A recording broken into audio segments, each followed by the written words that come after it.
Hello student. Hello student, हम पढ़ा रहे हैं फार्मास्यूटिकल एड। अभी तक हमने पढ़ा था पैकेजिंग कि दवाओं की पैकेजिंग क्या होती है, पैकेजिंग कैसे करते हैं, कौन कौन से पदार्थ या सब्सटेंस यूज होते हैं पैकेजिंग में, वो पढ़ा था। अब पढ़ेंगे हम फार्मास्यूटिकल एड। फार्मास्यूटिकल एड क्या होते हैं? एड नाम से पता चल रहा है, एड का मतलब सहायता करने वाले, और फार्मास्यूटिकल यानी ऐसे पदार्थ जो फार्मास्यूटिकल, ऐसे सब्सटेंस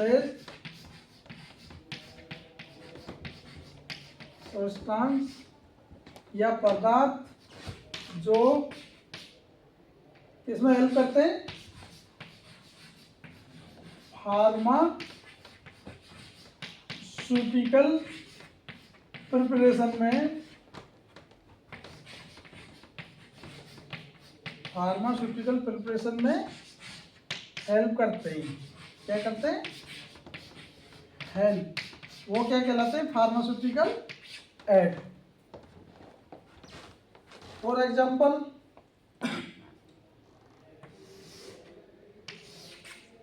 ऐसे सब्सटेंस जो फार्मास्यूटिकल प्रिपरेशन में हेल्प करते हैं वो क्या कहलाते हैं? Pharmaceutical aid.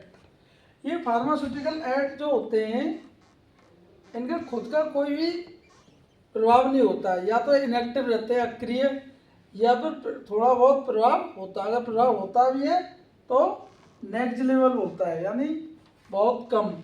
अदरवाइज इनका कोई भी प्रभाव नहीं होता है। ओके, इनको हम क्या बोलते हैं साथ में, और क्या कह सकते हैं इनको? एडिटिव।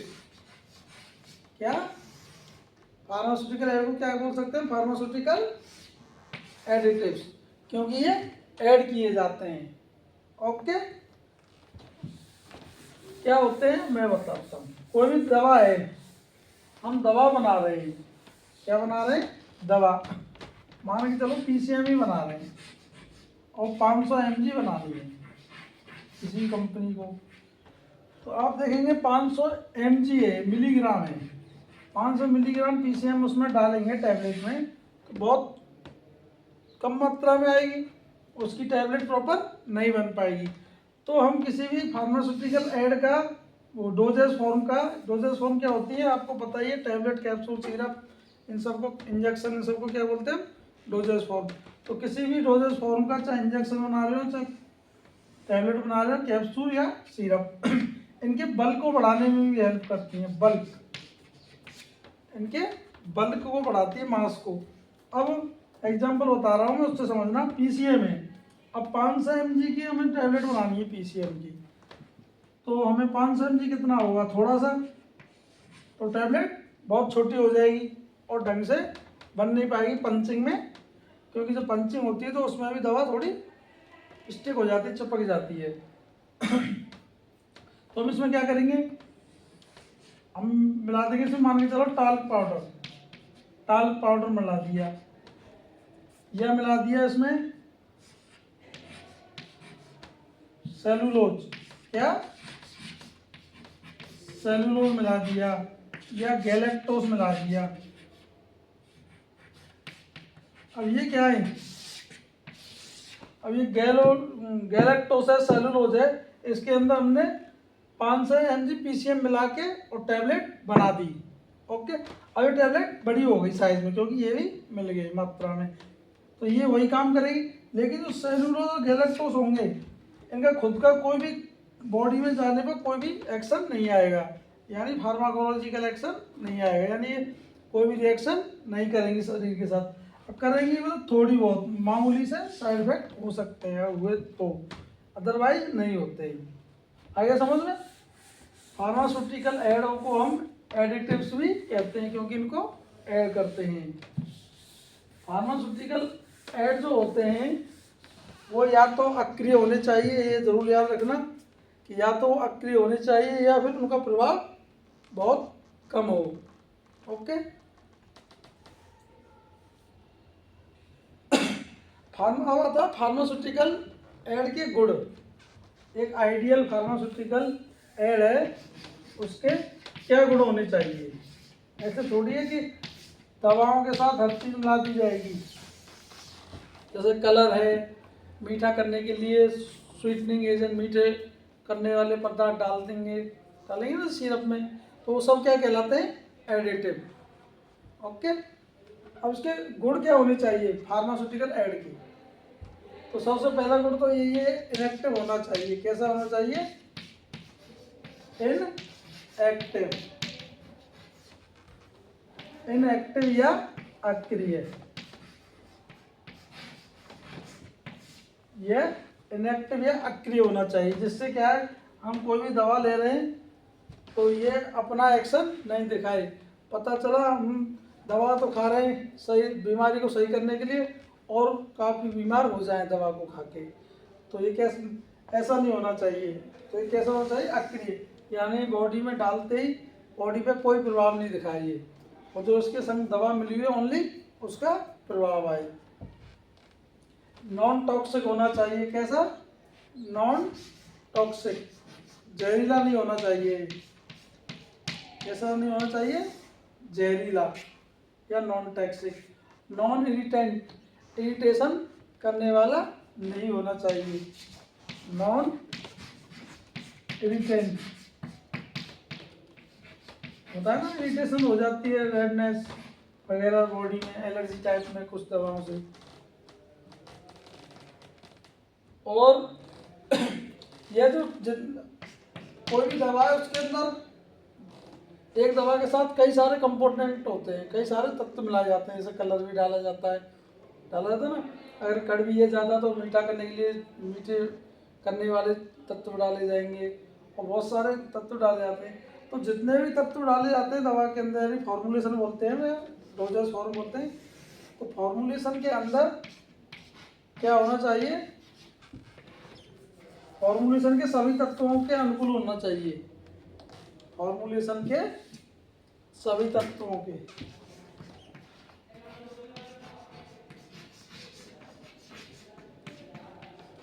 फॉर्मुलेशन के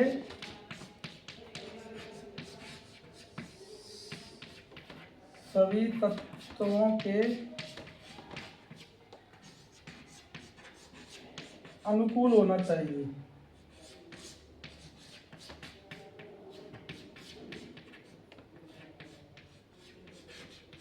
कैसा होना चाहिए? सभी तत्वों के अनुकूल। इसका क्या मतलब है? देखो, जो एडिटिव है वो भी केमिकल है। अब हम कोई भी दवा बना रहे हैं, टैबलेट ही मान के चलो या सिरप मान लो। अब सिरप है, सिरप में दवा भी होगी, पानी भी होगा कि नहीं होगा? सिरप है तो सुक्रोज भी होगा, चीनी भी होगी, ये होंगे। कलर भी होगा, प्रिजर्वेटिव भी होंगे। तो ये जो डलते हैं साथ में एडिटिव, सुक्रोज हुआ, कलर हुआ, ये क्या कहलाते हैं? सब प्रिजर्वेटिव। ये सब क्या कहलाते हैं? Pharmaceutical add. तो ये जो डालते हैं तो हमें ये भी ध्यान रखना चाहिए कि आपस में रिएक्शन नहीं करें, आपस में रिएक्शन नहीं करें, अदरवाइज दवा खराब हो जाएगी, है कि नहीं? तो ये कह रही है लाइन, तो कोई भी फॉर्मुलेशन है, ये कौन सी फॉर्मुलेशन? सिरप का उदाहरण लिया है हमने। तो फॉर्मुलेशन के सभी तत्वों के अनुकूल होना चाहिए, यानी सभी तत्व आपस में मेंटेन होने चाहिए। ऐसा नहीं ये दो तो सही है, इनएक्टिव है, ये तीसरा इससे रिएक्शन कर रहा है, ऐसा नहीं। कुछ तत्व ऐसे, जैसे आपने प्रिजर्वेटिव डाल दिया कि दवाई लंबे टाइम तक सुरक्षित रहे, पता चला वो दवाई के साथ ही रिएक्शन कर गया, तो इससे रिएक्शन कर जाएगा तो दवाई खराब हो जाएगी और कुछ बन जाएगा उसका, क्योंकि केमिकल है। तो आप भी जानते हैं केमिकल रिएक्शन करते हैं। अब चौथा है, ये दवा की क्वांटिटी और क्वालिटी के समान होना चाहिए। क्या होना चाहिए? दवा की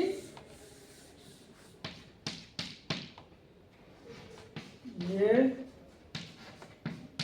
दवा के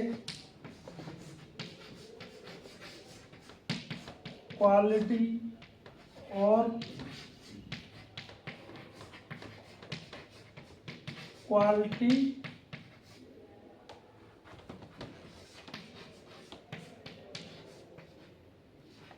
कंट्रोल के समान होना चाहिए। ये कह रहा है ये दवा के क्वालिटी और क्वालिटी कंट्रोल के समान होना चाहिए। इसका मतलब ये है जैसे कोई भी दवा है उसकी जैसी क्वालिटी है, क्योंकि दवा होती है जो रॉ मटेरियल होता है वो कई क्वालिटियों में आता है, ग्रेड ए बी सी ऐसे करके। तो मान के चलो दवा ए ग्रेड की दवा है, अच्छी क्वालिटी की दवा है, तो उसी के अकॉर्डिंग ही इसमें ऐड हमें डालने पड़ेंगे, उसी की क्वालिटी के हिसाब से, अदरवाइज दवा खराब हो जाएगी। जो टेस्ट ये पास करेगी दवा क्वालिटी कंट्रोल के टेस्ट होते हैं दवा को बनाने से पहले कि सॉल्युबिलिटी पीएच वगैरह, तो वही टेस्ट इसके होने चाहिए और वो सेम होने चाहिए लगभग। ऐसा नहीं इसका पीएच 7 है और इसका पीएच हो गया 7.4 7.2, तो क्या होगा पीएच चेंज होगी तब भी रिएक्शन हो सकती है। क्योंकि आपने पढ़ा होगा इंटर में कि केमिकल रिएक्शन बहुत चीज़ों पर डिपेंड करती है, आपके पीएच पे भी डिपेंड करती है, एंजाइम्स रिएक्शन पे भी डिपेंड करती है जहाँ एंजाइम हो जाती है। तो ऐसे अगर पीएच भी अगर इनकी सेम नहीं है तो रिएक्शन कर सकती है। ओके, तो क्वालिटी चेक होती है दवाओं की, तो उसमें पीएच वगैरह सॉल्युबिलिटी उसका वेट सब कुछ देखा जाता है। तो दवा के साथ साथ इनका भी देखा जाता है। अगर ये मैच नहीं कर रहे हैं तो हम उस फार्मास्यूटिकल एड को दवा में नहीं मिलाएंगे, कोई और दूसरा सर्च करेंगे। ओके, और ये स्टेबल होनी चाहिए वातावरण के अनुसार। ये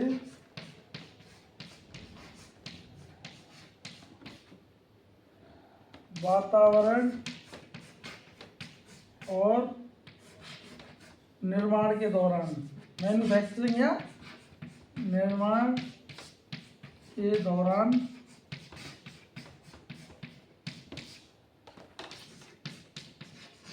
स्टेबल रहे या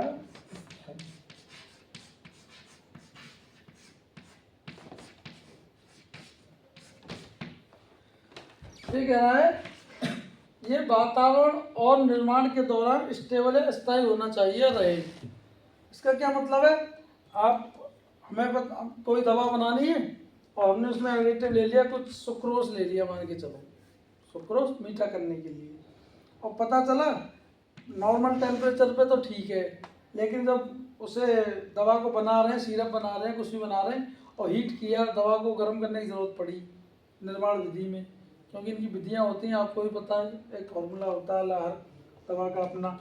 तो निर्माण कर रहे हैं कोई दवा का और निर्माण के दौरान हीट दे दिया हमने, गर्म कर दिया, पता चला वो सुक्रोज गर्म करने पे जल गया या पिघल गया, खराब हो गया, तो क्या होगा पूरी दवा खराब हो जाएगी। ओके, या दवा तो बन गई लेकिन आपने दवा को भाई कम से कम 1.5-2 साल तो आती है एक्सपायरी, आपने दवा बना के रख दी और पता चला वो धीरे धीरे धीरे बहुत जल्दी ख़राब होने लग रही है। अगर वो बहुत जल्दी ख़राब होगी तो उसके साथ दवा भी जल्दी ख़राब होगी, है कि नहीं। तो क्या है, ये वातावरण और निर्माण के दौरान स्टेबल होने चाहिए। ऐसा नहीं कि हम जब यूज़ कर रहे हैं तो ठीक है, लेकिन जब दवा बना रहे हैं या फिर दवा को बना के रख दे रहे हैं तब ये ख़राब होने लग जाए रखे रखे, तो वो क्या हो जाएगा, दवा ख़राब हो जाएगी। तो ऐसे भी नहीं होने चाहिए, स्टेबल होने चाहिए, स्थायी। जैसे आवे निर्माण के दौरान भी ऐसे होने चाहिए और वातावरण के अकॉर्डिंग, यानी बना के रख दो तब भी दवा के साथ बने रहें। ओके, इसीलिए ज़्यादातर प्रिजर्वेटिव का हम यूज करते हैं दवाओं में, उनको जल्दी ख़राब होने से बचाने के लिए। लेकिन जो फार्मास्यूटिकल ऐड है वो भी तो खुद इतने दिन तक चलनी चाहिए, अगर वो नहीं चलेंगे तो प्रिजर्वेटिव कब तक बचाएगा। अब आते हैं हम ऑर्गेनोलेप्टिक एजेंट। क्या, ये तो हो गया आपकी फार्मास्यूटिकल ऐड की डेफिनेशन, आपके सिलेबस में दिया हुआ organoleptic agent. Organoleptic agent, organoleptic agent क्या होते हैं। ऑर्गेनोलेप्टिक एजेंट वो होते हैं जिनको हम दवा के अंदर डालते हैं तो वो उस दवा को एक तो खाने योग्य बना देते हैं, ओके, और एक उसकी अपीयरेंस बढ़ा देते हैं। अपीयरेंस का मतलब एक तरह से चमक, दिखने में अच्छी लगे वो, समझ रहे हो। ऑर्गेनोलेप्टिक एजेंट वो होते हैं जो किसी भी दवा को खाने योग्य बना देते हैं और उसकी चमक को बढ़ा देते हैं, ओके, या कह सकते हैं उसके अपीयरेंस को बढ़ा देते हैं। वो क्या कहलाते हैं? Organoleptic agent. ये क्या है?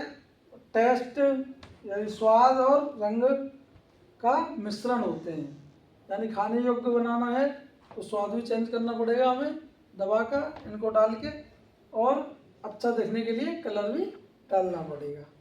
तो ये 3 प्रकार के होते हैं आपके ऑर्गेनोलेप्टिक।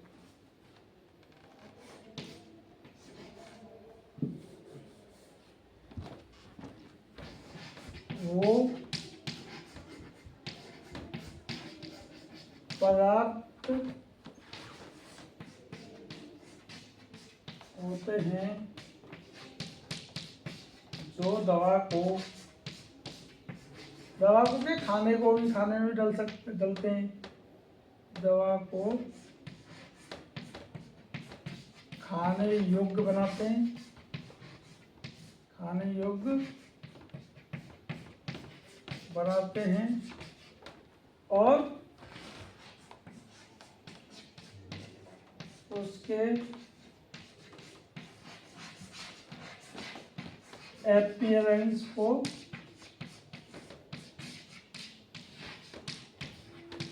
बढ़ाते हैं। एक तो अपीयरेंस को बढ़ाते हैं और एक खाने योग्य बनाते हैं, तो उनको क्या बोलते हैं? Organoleptic agent. अब आते हैं इसके टाइप पे। ऑर्गेनोलेप्टिक एजेंट के 3 टाइप होते हैं मेनली। कौन कौन से? कलरिंग एजेंट,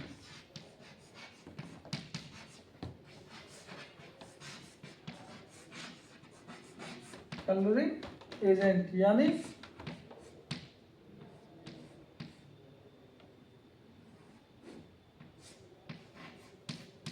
रंग वाले तत्व। दूसरा है फ्लेवरिंग एजेंट,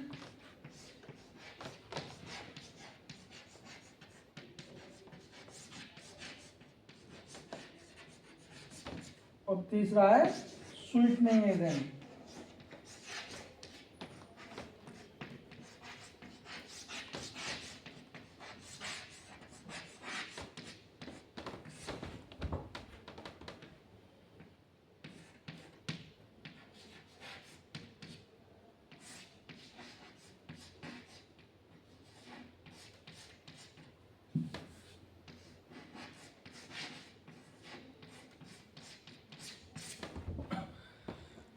पहला है कलरिंग एजेंट, यानी जो कलर देते हैं किसी भी दवा को या किसी भी चीज़ को, खाने में डालेंगे तो खाने को भी कलर देंगे।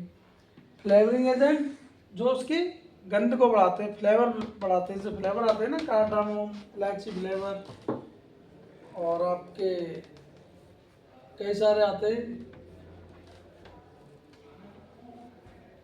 फ्लेवरिंग एजेंट गंध बढ़ाने वाले, इलायची फ्लेवर आता है आपका कई दवाओं में, और आपकी ये आता है ये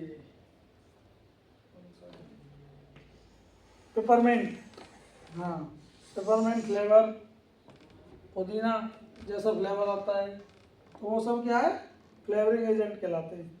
और तीसरा है स्वीटनिंग एजेंट। स्वीटनिंग एजेंट जो दवा को या खाने को मीठा करने के काम आएंगे। तो 3 तरह के ऑर्गेनोलेप्टिक एजेंट होते हैं। मैंने इनका नोट्स भेज दिए, जो भी क्लासिफिकेशन है वो आप देख लेना। ये भी 2 तरह के होंगे, नेचुरल और केमिकल। ये भी नेचुरल केमिकल और ये नेचुरल केमिकल। नेचुरल वो होंगे जो प्रकृति से पाए जाएंगे, ओके, और केमिकल जो होंगे जो लैब में बनाए जाते हैं। जैसे कि नेचुरल कलर है, नेचुरल कलर में क्या आता है?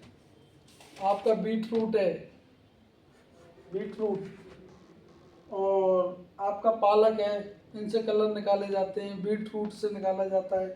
तो वो क्या नेचुरल है, वो नेचुरल चीज़ से कलर मिल रहा है, इसलिए उनको नेचुरल कलर कहते हैं। एक होता है केमिकल। केमिकल में क्या है, जो लैब में बनाए जाते हैं। लैब में जैसे कॉल्चिकोनियम है, आपका टाइटेनियम डाइऑक्साइड है, ये सब कलर क्या है, लैब में बनाए जाते हैं। फ्लेवरिंग एजेंट है। फ्लेवरिंग भी दो तरह के होते हैं, नेचुरल और केमिकल है, प्राकृतिक और रासायनिक। नेचुरल में कौन कौन से आ जाते हैं आपकी, जैसे इलायची फ्लेवर है, कार्डामम, और आपका मिंट फ्लेवर है, पुदीना फ्लेवर है। ओके, बहुत सारे हैं फ्लेवर तो, वैसे नेचुरल में भी कई सारे हैं। इसमें रासायनिक में आ जाएंगे, रासायनिक फ्लेवर में, रासायनिक फ्लेवर में कई होते हैं, जैसे कि आपका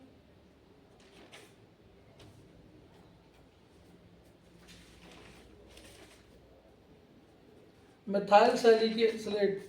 कौन सा होता है रासायनिक फ्लेवर, कौन सा होता है, methyl salicylate. Sweetening agent, sweetening में आ जाएंगे आपके नेचुरल में सुक्रोज यानी शुगर, चीनी, मैनिटोल, जाइलिटोल, ये सब क्या है, नॉर्मल नेचुरल से प्राप्त होते हैं, गन्ने के रस से बनती है चीनी तो। और सिंथेटिक या रासायनिक केमिकल में कौन से आ जाएंगे, जो बनाए जाते हैं, सैक्रीन है, एस्पार्टम है, नियोटेम है, ये सब क्या है, प्राकृतिक स्वीटनिंग एजेंट। ओके, इनका बस ओनली क्लासिफिकेशन लिखना है, इनके बारे में ज़्यादा नहीं है, पेपर में पूछे तो। ओके, आज के लिए इतना ही।